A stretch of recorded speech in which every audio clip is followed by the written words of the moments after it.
Well, Eden is almost 2 years old. Did you know that? Almost 2. Some of you remember when she was born. I remember when she was born. I was even there when she was born. I caught her when she was born.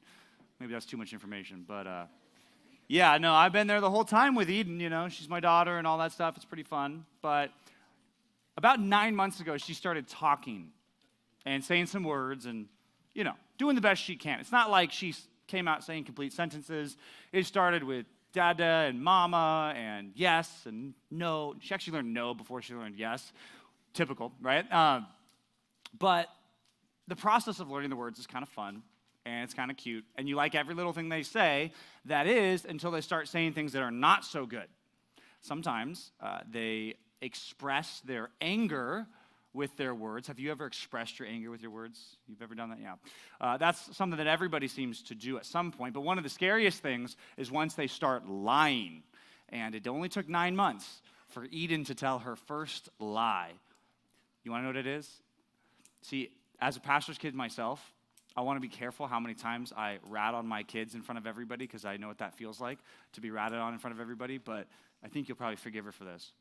Her mom asked her, hey, did you go to the bathroom in your pants? Did you go to the bathroom? And she said, no. And then she kind of gave her guilty face and kind of walked away and walked uncomfortably away. And then she said, oh, wait, hold on.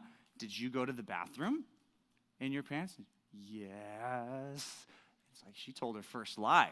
And now she didn't know what was coming to her, right? Because you don't want to lie to Alexandra. That's not a good idea. So she got some discipline. But then you would think, hey, maybe it's just a one and done. Like I heard about it, you know.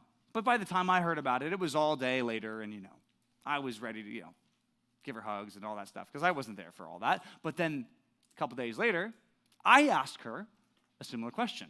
Because I smelled something going on. And I said, Eden, did you go to the bathroom in your pants? And she said, no. Backed away, gave the guilty face, did the whole routine. And I said, did you lie to me? Did you go to, and this is a dumb thing to lie about, right? Because, you know, she needs us to change her pants. She can't do it on, whatever. That's another sermon. But, like, she needs us to change her. She lied. And then she said, yes. She got worse discipline with me because, you know, I'm dad. That's kind of how it works, right? But you don't want to lie to anybody that's significant. Certainly we don't like being lied to. And for me, when I got these kids, I'm thinking, like, that's one of the most serious sins before God that I want to make sure they're not lying, right? And anytime people lie or make it a habit of lying, it will create this big thing in their life where they start to live a lie, right? You start to lie once or twice. You start lying a lot of times. Perhaps you do something wrong and you lie to cover it up, and then you have to keep living a lie, so much so that at some point the lie kind of caves in and the truth comes out. And that's certainly something I don't want for my kids. I don't want them to grow up to be liars. So what I would like to do is I'd like to stop them from lying in the first place. I want to, like, kill the habit before it really becomes something serious. The Bible says in Proverbs 20:11 that even a child is known for their actions. So even a little kid, how they act really becomes their reputation. And you know this if you ever work with little kids. You know that some of them are bad, and you know that some of them are usually good. And the usually good ones, sometimes you give them a pass because they're usually pretty good, but you kind of understand when they make mistakes here and there. I want to ask you a question. I want you to think about your own life for a second and wonder, are you a trustworthy person? Do people look at you and say, I believe what that person says? Because they've proved it over time, their reputation, the way that they've lived with me, the way they've been honest with me. I know that person, they're not lying to me. Or perhaps, if I asked your friends and your parents, would I find out about you that you actually don't have a reputation for being trustworthy, but you have a reputation for lying? Or maybe not just lying, but maybe manipulating, or maybe exaggerating, or maybe something that seems even smaller, just withholding the truth when you really should expose the truth. What kind of reputation do you have when it comes to honesty? I want you to think about that this morning. The reason I turn your attention to there is because that's what Jesus is going to talk about. He just talked about anger. He talked about lust. He talked about divorce. Now the fourth thing he's going to talk about in this little section is he's going to say there are people who do not keep their word. There are people who make promises and break their promises. And there are people who need to just start living honestly. Now, as a disciple of Christ, what I want to say this morning is Jesus calls you to be an honest person. He calls you to tell the truth.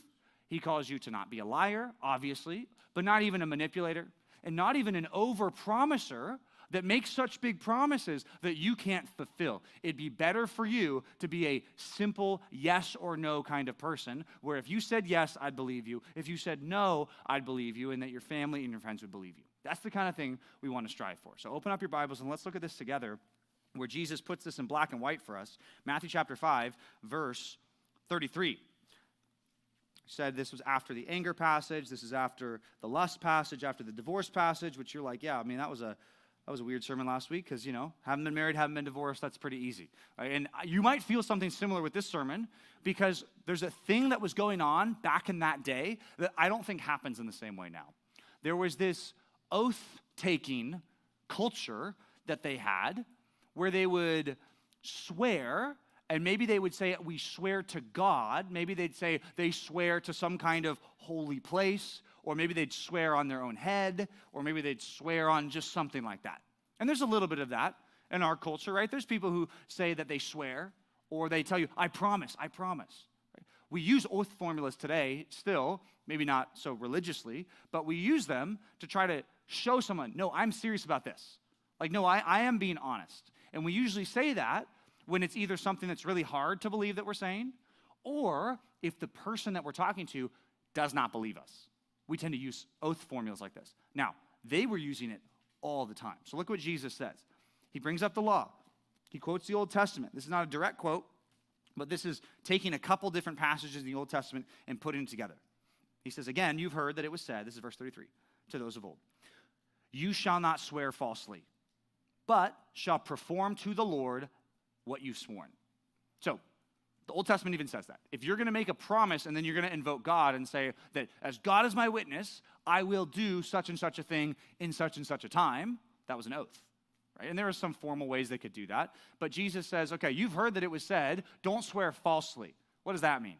That means making a promise and saying this happened or that happened and it didn't happen. Right? It's just lying. It's another way of putting it.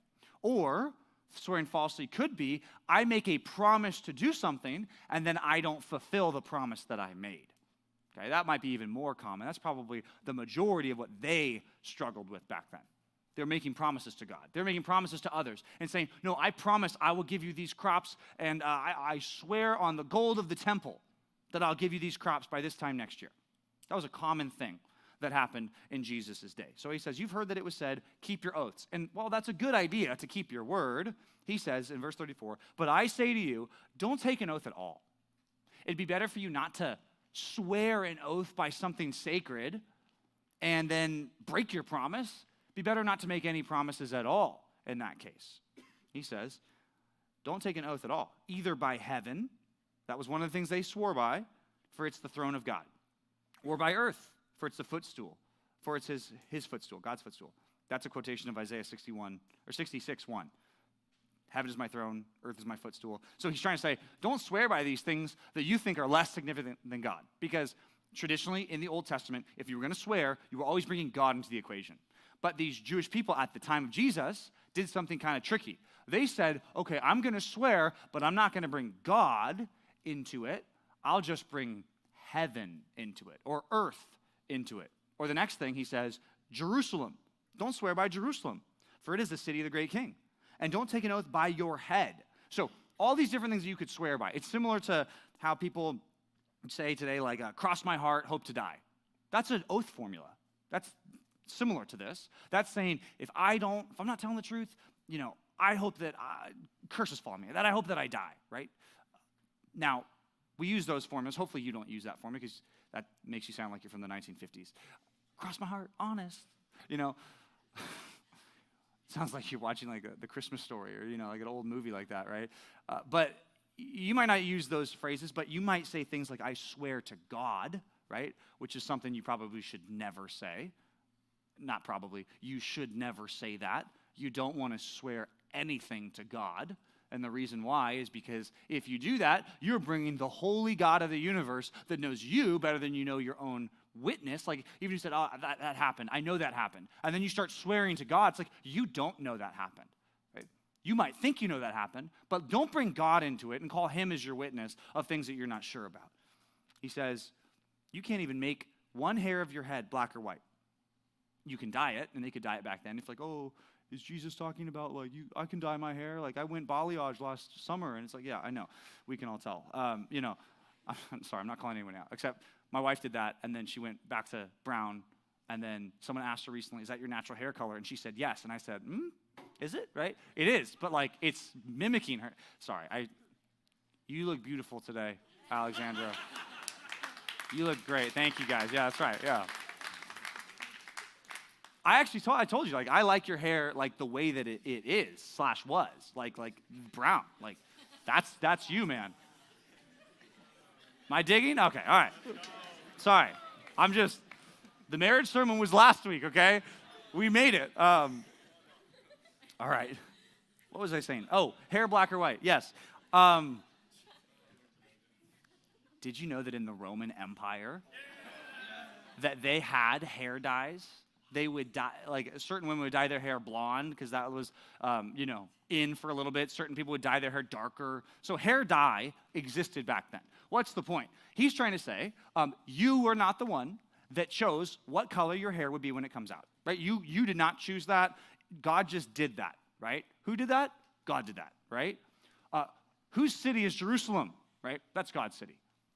Who owns the earth? God does. Who owns heaven? Oh, that's right, God does. So here's the point. Anything you choose to like swear by, you're always swearing by God.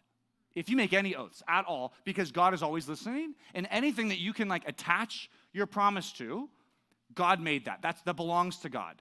You swear by on your mother's grave, right? That's another thing people do. It's like, well, that's God's timetable. That's God's life that he gave and he took. This is all God's. So don't swear by anything and think you're avoiding God.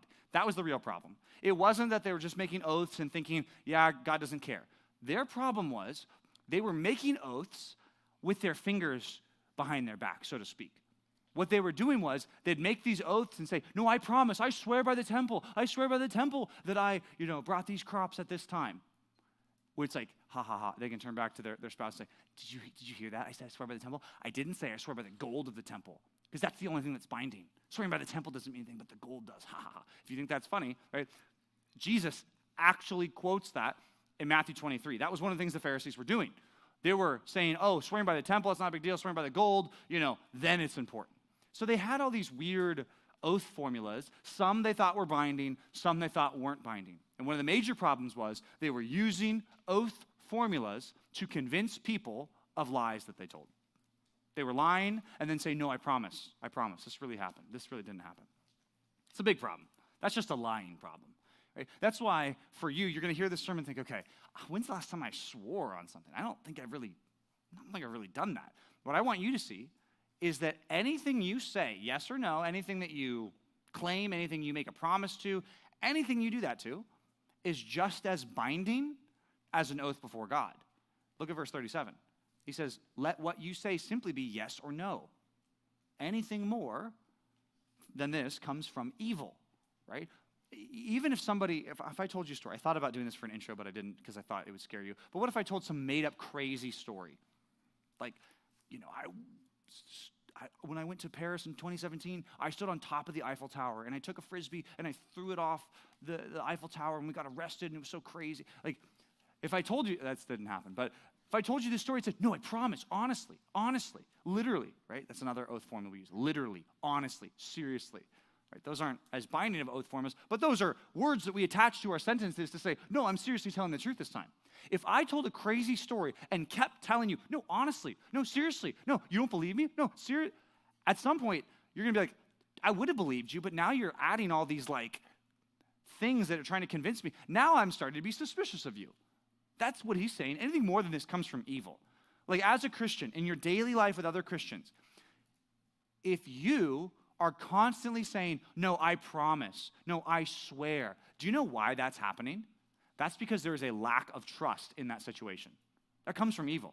Even if it's necessary, even if an oath is necessary, it comes from evil in some place, either on the speaker or on the recipient of that. We'll talk more about that later. But the point is, tell the truth. That's what we're saying here. Tell the truth, and don't make these big promises. Don't swear by anything, because that's just a foolish thing to do. Don't make these oaths. But if you're a Bible scholar, and I bring up the word oath, he says don't make any oaths. You might say, there's actually a passage where God makes an oath.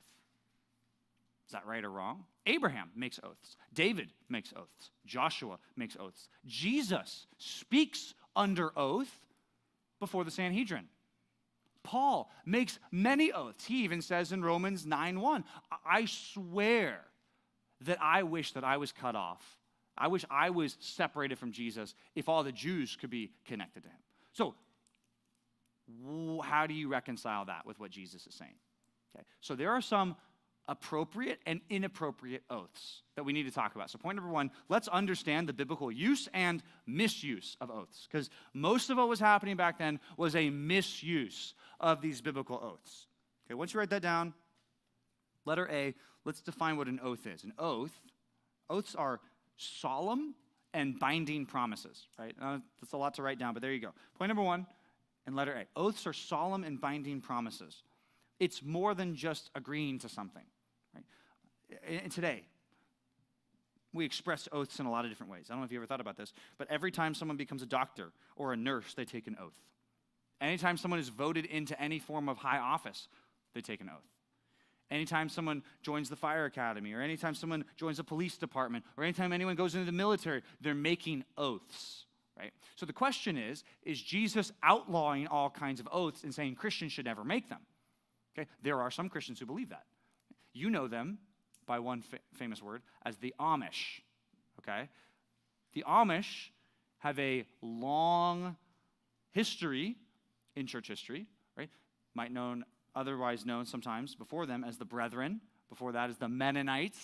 Right? And they came from the Anabaptist roots. If you know anything about the Reformation and things like that, there are groups that believe I cannot take an oath because Jesus says, you shall not swear any oaths. Don't take an oath at all. Okay? Is that what Jesus is saying or not? Okay? I think it's odd because after this, Jesus is going to go swear under oath that he is the Christ when he's before the Sanhedrin. And the apostles are going to be forced to swear under oath. So I don't think that's exactly what he means, but we'll get there in a second. So letter A, oaths are solemn and binding promises. Another verse for you to write down here is Hebrews chapter 6, verses 16 through 18. It's a passage that's not about oaths, but the author of Hebrews describes what God's oath to people is. It's interesting. He's talking about him to Abraham. This is Hebrews chapter 6, verse 16. It says, for people swear by something greater than themselves. And in all their disputes, an oath is final for confirmation. So if you and your parents were in a disagreement and they said, hey, did you take $20 from our, cash pile or whatever? I don't know if you guys have. Sorry, that's really weird. But does your family have like a place where sometimes they keep like some spare cash? Yeah, and it's like, and they ask you, hey, did you take $20? $20 are missing. And you said, no, I didn't. They said, are you sure? Do you promise? Do you swear? Right? You'd be like, I swear. Why would you swear? And if you want to bring anything else into it, I swear on my car. You could take my car away if I stole that $20. What are you doing? You're swearing on something greater than the actual amount, right? You got $20, you're like, you got a dispute over $20. I swear on my car, which is more than $20, right? What God's word is saying is that's what happens with oaths. We swear on something greater than ourselves, right? But what about when God makes an oath? It says, so when God desired to show more convincingly to the heirs of the promise, that's Abraham, Isaac, Jacob, all that, the unchangeable character of his purpose. He guaranteed it with an oath. But who does God appeal to when he makes an oath, right? Well, the answer is nobody. It says, so that by two unchangeable things in which it's impossible for God to lie, we who have fled for refuge might have strong encouragement to hold fast to the hope set before us. What he's saying there is you can trust God. When he makes a promise about our salvation, which is what he's talking about there, you can trust him because God always tells the truth, and then God swore by himself. So now you've got two unchangeable things. God and his character, and then the oath that God makes because God can't lie. Now we've got two unchangeable things, so you can really trust God. That's the author of Hebrews' point, but I use that passage to show you that's what an oath is. You swear by something greater than you. In Leviticus, God's rules about this were pretty clear. Some people think that this is what Jesus was kind of basing this all off of. Leviticus 19:12. He says, you shall not swear by my name falsely. Remember back in our text where it says, you shall not swear falsely? This probably comes from this verse right here. Don't swear by my name falsely, and so profane the name of your God. I am the Lord. Right? That's one of the things that happens even in our culture. Even when some Christians start saying that they swear to God, what you're doing is you're taking God and his holiness, bringing it down to your level and profaning his name. He says, don't do that. Don't swear falsely by my name. You're taking my reputation and dragging it through the mud. Not okay. So, what's an oath? It's a solemn and binding promise. Secondly, letter B, oaths wrongly became ordinary and overused. So that's what happened in this culture. You know, if you were at a ceremony where a religious figure was saying, do you swear, do you solemnly promise to love this woman for the rest of your life in sickness and in health? Right?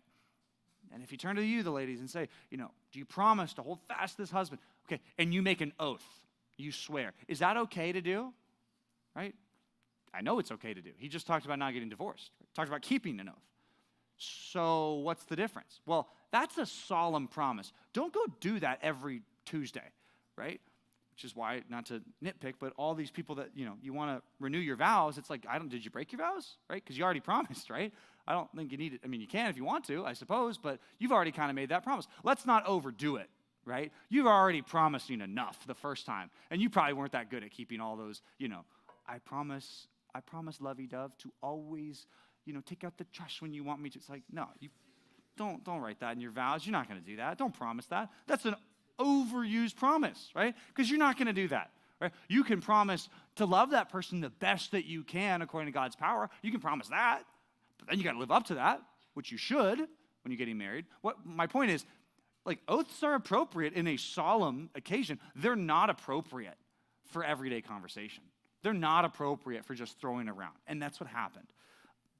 The Bible actually warns about this in the book of Deuteronomy. So before you ever get to the time of Jesus, God said, you're going to have a temptation to swear all the time. Because remember, even back then, how did you know if someone was telling the truth? What, you know, digital records were there? What, you know, camera footage did you have? You didn't have any of that. It was really hard to find the truth of what people did and what they didn't do. So you had to swear. But he says, if you make a vow, this is Deuteronomy 23:21, if you make a vow to the Lord your God, you shall not delay fulfilling it. For the Lord your God will surely require it of you, and you will be guilty of sin. Okay? But if you refrain from vowing, you will not be guilty of sin. Right? Don't make a promise to God that you can't keep. God's going to hold you to it, right? So don't make a promise like that, because, yeah, God won't hold you guilty if you don't make that promise.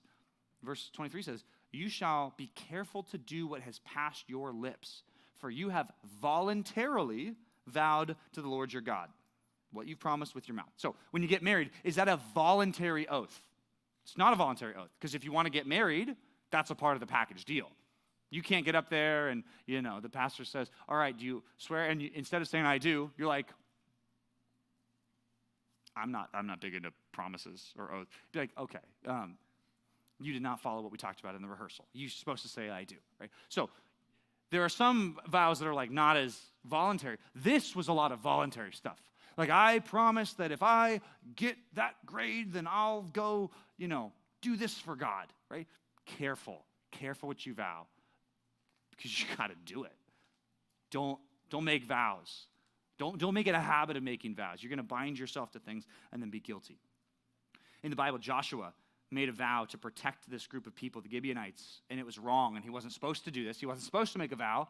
He wasn't supposed to protect these people, but because he made a vow, God says, now you got to live with the consequences of your vow.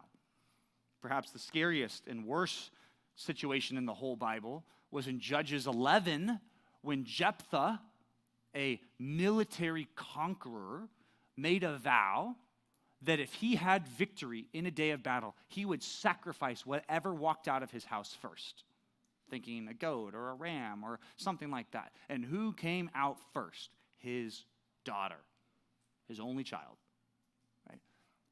He made a promise, right? Shouldn't have made that promise. Bad promise. Sinful promise. But he kept his vow. He had to. Interesting. Why? Well, because he promised. That's how seriously they took vows, right? At some point, in Israel's history, they started changing that. They started taking them not so seriously and using them to cover up their own evil. I quoted to you the Mishnah last time. You got a kick out of that. I'm going to quote another thing. There's a guy named Philo who lived at the same time as Jesus. He was a little older, right? But he was a Jewish guy, non-Christian, but he worked kind of with the Romans. So we have a lot of his writing because he wrote about the Jews and he wrote about that. Another guy named Josephus, very similar to Philo. Philo was more of a teacher and a philosopher. Josephus was a historian. Philo says, when he writes, he says, there are some people who, without any idea of acquiring gain, do from a bad habit incessantly and inconsiderately swearing upon every occasion. So this was very common in Jesus' day. He says later, that which being is most beautiful and most beneficial to human life and most suitable for rational nature swears not itself, right? So he says, you want to be a good person, right? Don't swear. Because truth on every point is so innate within him that his bare word is an account as an oath. So complex. Point is, like a honest person, their word is worth more than a liar's oath, is what he's trying to say. Okay? So this was something that was very common back then. It got overused. I want you to see this more carefully. Matthew 23 talks about this. Turn to the right real quick. Matthew 23, you're going to see this. As you turn, once you get there, you can write down for letter C, oath formulas were used to hide deception. That's what they were used for in Jesus' day. That's why they became so common, I think, because people were using them to kind of just cover up their own sin. Once you turn there, Matthew 23, go verse 16. I'll read it for you.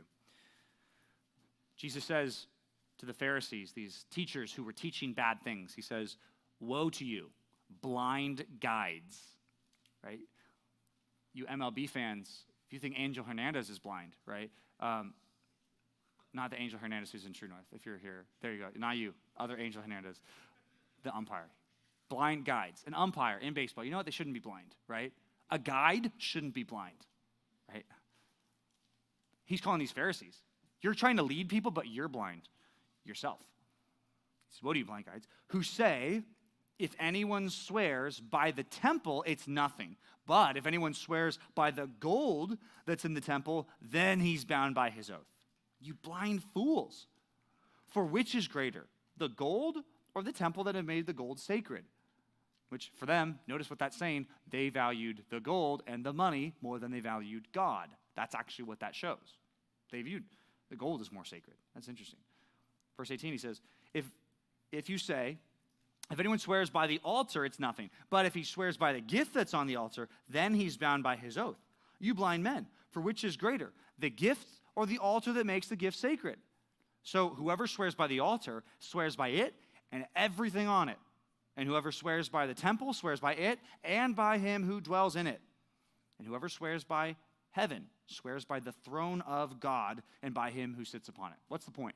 Point is, these Pharisees were teaching people, oh yeah, you can swear by that. It's not binding. It's like, crossing your fingers and putting it behind your back before you lie, right? There's different ways you can get out of your oaths, right? Jesus says that's foolish.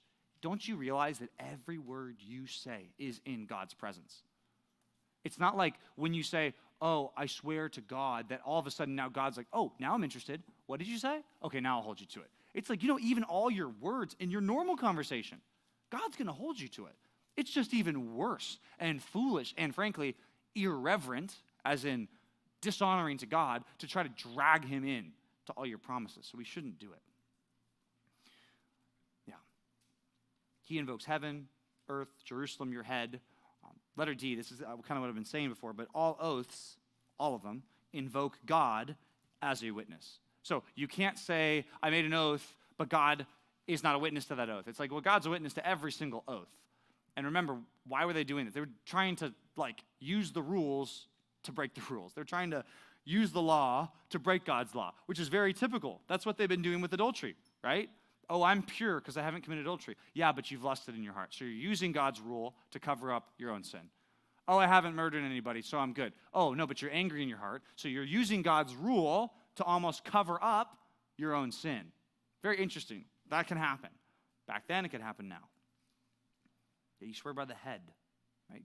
That's God's creation. You didn't do anything to make your body what it is. You did not give yourself your own DNA. You didn't do anything like that. God miraculously, in giving you life, has made you to be how you are, right? It's amazing, supernatural in many ways, right?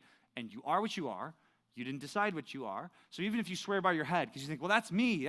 I own my head. God says, are you sure? Right? Because you don't even own your head. You didn't even make your head. Right? God made your head. Even your body is made by God. So whatever you use to swear, just know you're always invoking God. He says, don't swear by Jerusalem. It's the city of the great king. You might say, oh, is it talking about like David or something? No. Psalm 48, 1 and 2 says, great is the Lord and greatly to be praised in the city of our God.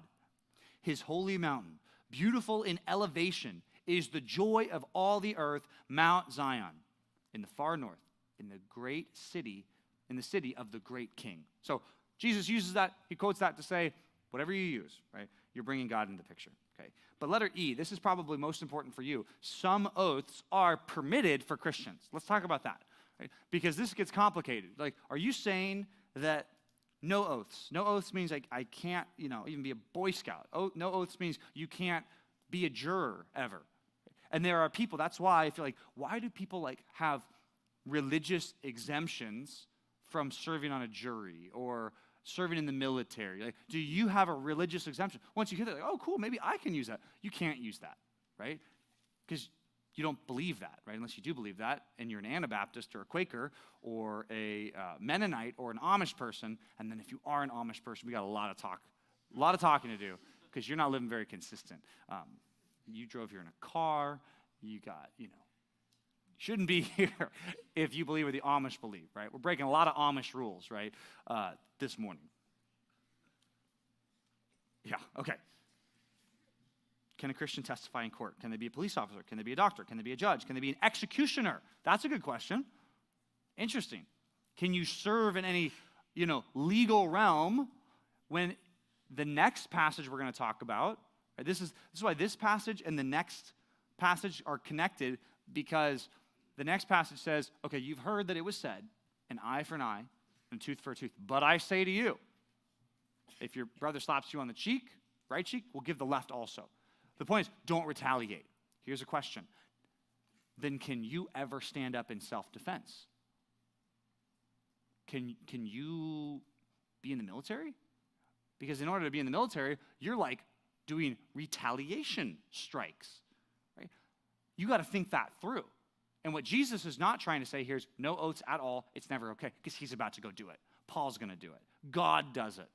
He's saying no flippant oaths. No oaths where you're trying to lie your way around things. Oh, and by the way, an eye for an eye and a tooth for a tooth. Jesus is not overturning the retribution principle, which that's what it's called, right, for criminals. That if you steal something, you should owe at least that much back. Jesus is not saying, no punishing anybody ever again. No, all those laws are done. He's not saying that. But in order to be a consistent, Quaker, Amish, Anabaptist, all that, you'd have to say you have to be a pacifist, which means you can never go to war. You can't really even be a part of society. You got to do things like be in the jury, and you got to have doctors who have to take oaths, and police officers, and all these oaths, and they hate it so much that they say, we can't even live in society. We got to go make our own society, which is one of the primary reasons why here in America you have a lot of Amish enclaves of people. They have to retreat from society because they can't vibe with everything else that's going on. I don't think that's what Jesus is calling us to. It's a misunderstanding. He's talking about disciples' interpersonal relationship. So just like you, in your interpersonal relationship with your family, you shouldn't be making oaths. You should just tell the truth, right? Oh, but when it's time for you to testify in a court case, when maybe you were a witness to maybe a car accident or something like that, you can put your hand on the Bible, you can swear, and you better, obviously, tell the truth when you're in that situation. That should go without saying. But yes, you can do that. I'm going to encourage that many of you take an oath before God that you'll love and care for the spouse that you choose one day, right? So there are some oaths that are not only okay, but are good. But just know, oaths are solemn. Oaths are not something that we should do all the time. We should never swear and use that language flippantly. Yeah. Jesus is not overthrowing the retribution principle. We'll talk about that more next time. But those are some biblical uses and misuses of oaths. So you're probably left thinking, okay, great. Well, good news, again, like the divorce passage, I haven't done any of that, right? I don't swear. I don't like use, people's name to invoke curses. Like that's very old time. I don't do that, right? Great. Well, here's a question for you. Verse 37 says, let your yes be yes and your no be no. Is that true of you? That when you say something, you're going to do it. And when you say yes, something did happen, that it did, the way that you described it. When you say no, that didn't happen, is that true? Or have you, like I talked about at the beginning, have you gotten into a pattern of telling lies? Right? This is very important for you. Point number 2, perhaps the more important point for us, I want you to earn a trustworthy reputation by telling the truth. Earn a trustworthy reputation by telling the truth. I didn't want to stop at saying earn a trustworthy reputation. Because here's a mind-blowing thing, and some of you know this. Some of you have a reputation for being trustworthy, and you're not. Some of you, people think that you're trustworthy, but you know that you lie. You know that you manipulate. You know that you exaggerate. But people think that you're telling the truth, right? I'm saying earn a reputation that's trustworthy by telling the truth. For some of you, that might start with saying to somebody, I lied about this. I did not tell the truth. Please forgive me. I exaggerated. That's not really what happened. I said that happened. I said I knew that thing. I said I did, but I didn't really. Right?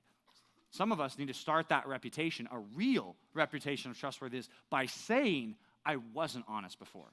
Right? This is not about maintaining some fake Christian outer shell. This is about you sincerely and honestly being trustworthy. How do you do that? You do that by telling the truth. You've heard the story of the boy who cried wolf, right? What was his whole problem? He said, there's a wolf, there's a wolf. And everybody in the town came and was like, oh, there's a wolf, right? Oh, no wolf, right? And then they said, oh, this would be funny. It's like the old-timey version of, it's a prank, it's a prank, it's a prank, right? You keep pranking often enough, nobody will believe you, by the way, right? If you want to make a YouTube account pranking everybody, you know, there's a downside of that. Nobody will believe you when you open your mouth, right? If you make a reputation based off of lying, people are not going to have an easy time believing you. You want to be trustworthy. Right? The boy who cried wolf lost all of his credibility because he just lied enough times. And then when it was really true that a wolf was there, the story goes, nobody was there to help him, and kid got in trouble with the wolf. The bottom line is, right, you shouldn't need to make an oath. You shouldn't need to make an oath. But here's where I have to be careful. For some of you, in order to be trusted by anybody, you have to make an oath because they won't believe you if you don't promise. You ever been in a situation like that? Where maybe the trust is gone, and it's like the people around you don't believe you. It takes some time to build that trust, right? And maybe for a little bit, you do have to promise that something is true. And that might be hard, but after the course of time of gaining a reputation for telling the truth, people in your life hopefully will stop demanding that of you, right? And by the way, if you're a person who does demand of everyone in your life, do you promise, do you promise, do you swear, right? Do you do that perhaps because you are a manipulative person and that you are a liar, right? Maybe you do that because you've lost trust with some people, right? And again, there's a time and place for making a person give an oath, right? In a solemn occasion, and certainly in a situation where a person's not trustworthy, I can see where that might happen sometimes. But the point is, as Jesus says, anything more than yes or no comes from evil. And we shouldn't strive for that. Like, we don't want to be a small group or a church or a ministry where you'll say something and then those people won't believe you until you promise or swear. Like, that's not good. You know what would be a good thing is if, like, you just told the truth, and you told the truth, and everyone told the truth, and no oaths would be necessary if everyone told the truth. Just like there'd be no need for you to lock your door if nobody would ever invade your privacy. If nobody would ever steal anything, you wouldn't need a lock on your door. You wouldn't need a passcode on your phone if everyone was doing the right thing. So oaths, in some ways, are God's concession for sin that's happening in the world and breaking of trust. So they can be helpful. But for you, I want you to think, when I talk, when I speak, do people believe me? That's very important, right? And why don't you ask another question, do I use any oath formulas, right? Maybe not, I swear by the temple in Jerusalem, right? Probably not saying that, but some of you do use oath formulas a lot. Like, I promise, I promise, I promise, I swear, I swear. If you use that a lot, I want you to notice, like, why do you use those things? Is it because nobody believes you? Why does nobody believe you? Is that a you problem? It might be a them problem. I understand you might be in a situation, maybe your parents refuse to believe you ever, right? I know it feels hard, okay? Some of you are like that. But others of you, if you're honest, like, why don't they believe you? Perhaps it's because you haven't told the truth in the past, right? And you're in a hard situation, and you need to gain the trust back. But here's what you got to do. You got to gain the trust back by being honest and doing what you can to tell the truth. James 5 quotes this section from Matthew almost verbatim. James says, "But above all, brothers, don't swear, either by heaven or earth or by any other oath, but let your yes be yes and your no be no, so that you may not fall under condemnation." Right? Point is, I want you to speak truth to your neighbor. That's what Ephesians 4:25 says. You might remember, this is actually our third sermon this year about lying and honesty. The first one was in January, where we were preaching through Ephesians 4, where it said, don't lie to your neighbor, right? It's talking about Christians. Don't lie to other Christians. You're members of one another. You're one body. Don't miscommunicate. Don't be problematic in that way. Then in July, we studied Proverbs 12, which gave all these verses about telling the truth and reasons why people lie. I gave you all that, right? This sermon also about telling the truth, the third time in 1 year about this. This is saying don't make flippant oaths and make sure that you're really keeping your word and that your word is trusted. In Ephesians 4, we quoted Zechariah 8, because Zechariah 8 is where that all comes from. Zechariah 8:16 says, "These things you shall do. Speak truth to one another. Render in your gates judgments that are true and make for peace. And don't devise evil in your heart against one another. And love no false oath. For these things I hate, declares the Lord." I want to remind you that one of the reasons we tell lies is because there are things that we're trying to hide.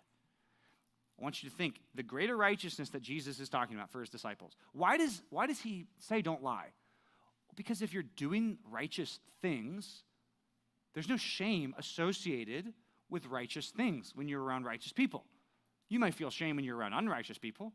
You do something good, there's some social pressure on you. But when you're around other people that are doing what's right, there shouldn't be social pressure like, oh, you prayed this morning? Oh, how stupid. Okay. There shouldn't be that social pressure around people that are doing the right thing, correct? The point is, if you're doing the right thing and living righteously and openly with integrity, you don't feel the need to lie the same ways that you do before.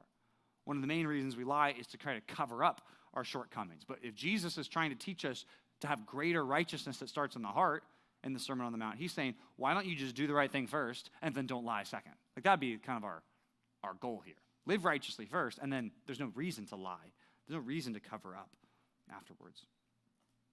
There's a verse in Proverbs about honesty. I quoted it this summer, but I think it's a good one. Proverbs 19:22 says, "What is desired in a man is steadfast love, and a poor man is better than a liar." What do you want from a friend? You want steadfast love. You want somebody who will keep their word, that will continue to be good to you when they feel like it, when they don't feel like it. And by the way, if you want to hang around a poor person who's honest is better than a liar, better than a person who pretends to have what he doesn't have. Heard a story about a guy showing steadfast love this week. I saw Pastor Jacob. I knew he went to this funeral they had to go to for his wife's relative in Georgia. And I said, hey, how'd it go? I just hadn't seen him. And he gave me this funny look, like I was joking with him. I'm like, what? He's like, did you talk to Pastor Lucas?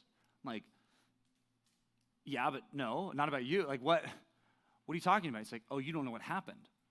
No, I don't know what happened. He said, so our flight was supposed to be for 8:30 in the morning. So it's Pastor Jacob, Amber, and baby Noah, right? Flight was supposed to be 8:30 in the morning from John Wayne. It didn't take off until 2:30 p.m., right? So 6 hours late, right? Whoa, that's crazy. With a baby, that's terrible. And he said, well, because it was 6 hours late, we missed our connecting flight in Dallas. They were going to go from Orange County to Dallas to Savannah, Georgia, where they were going, right? So they're 6 hours late for the first flight, so obviously they missed the second flight. There were no more flights to Savannah, and Savannah was the place that had to be the next morning for the funeral. So they said, okay, we can fly you to Atlanta, right? That can get you pretty close, and then you can drive. So that's what they did. So they flew to Atlanta, which was 3.5 hours away with the car from Savannah. So they flew to Georgia.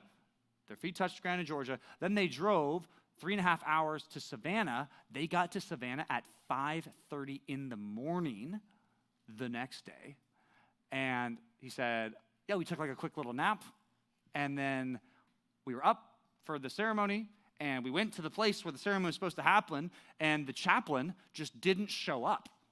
Like he just stopped communicating. I think it was, I don't know what happened. The chaplain stopped communicating. So no one showed up. I'm like, did you do it? He's like, yeah, I did it, right? So Pastor Jacob stands up and does the funeral for his wife's whole extended family, right? Didn't plan it, didn't prep it, whatever, just did it.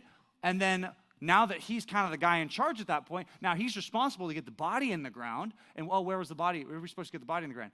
Oh, at a country cemetery an hour and a half out of Savannah, okay? So get in the car, get the body in the ground, oversee all that, great, get done with that. He said the first time I ate that day was 6 p.m.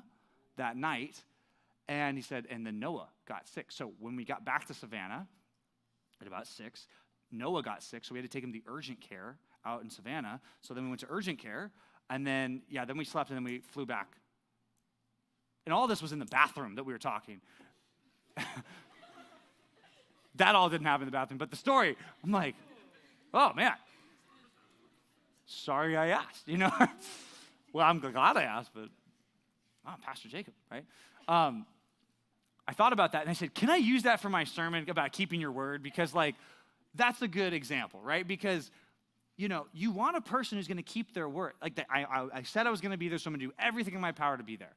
Could have quit at any point, but he did it. Could have stepped out at any point, because he didn't have to do that. But again, as Proverbs 19 says, steadfast love is what's desired in a man. Like, that's what you want to be. You want to be a reliable, trustworthy person. So my question for you is, are you going to be like that? Is that how trustworthy you're going to strive to be? I hope it is. Let me pray. God, please help us with this. We need to be trustworthy. We know that we fall short in many ways. Pray that our culture here in True North would be one of honesty and integrity. Pray that we would tell the truth in small groups, that we tell the truth in our accountability, that we'd just tell the truth in casual conversation. There'd be no reason to doubt or question our sincerity or honesty because we develop a genuine, trustworthy reputation for telling the truth. Pray that you convict us if we're not living this way. Pray that some of us would start gaining this right reputation by confessing lies that we have been holding up for a long time. Pray that you would just bring about more righteousness and heart holiness because of this sermon. In Jesus' name we pray. Amen.